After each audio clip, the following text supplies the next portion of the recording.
Hi there, my name's Alison Williams and I'm Scotland's only female sushi chef. I'm going to teach you how to make a maki, which is a small roll with seaweed on the outside and rice and a filling on the inside. Now that filling can be anything that you want it to be. First of all, you take a sheet of nori, which is seaweed, and you fold it in half.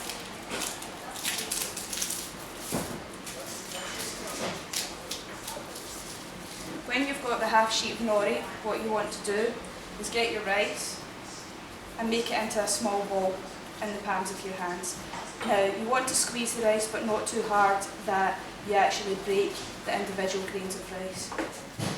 You put it onto the seaweed with the shiny side down, and when you do that, you move from the centre out to the edges of the seaweed.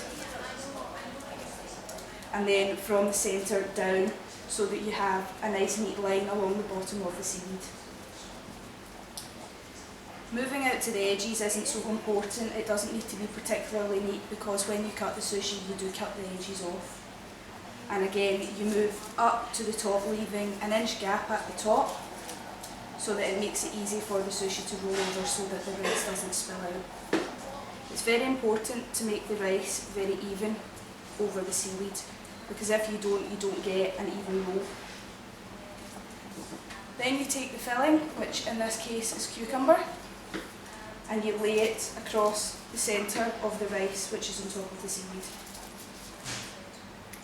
You gently push it down. As you do that, you put your 4 fingers of each hand on top of the cucumber and your thumbs behind on the rolling mat. You gently push down on the cucumber and fold it over about 90 degrees and squeeze it tight with the rolling mat pushing the rice in. Again, you lift the rolling mat up and fold it over again, ensuring that the seaweed is stuck to the rice. As you squeeze it, it just makes sure that the rice is spread evenly inside the seaweed. And again, if you fold it over, there will be a slight overlap here, but that's not a problem because it will disappear when you cut the sushi. Again, you fold it over just to make sure it's tight, and when you put it down on your chopping board, ensure that the flap of the sushi is down on the chopping board so when you cut it, the sushi doesn't fall apart.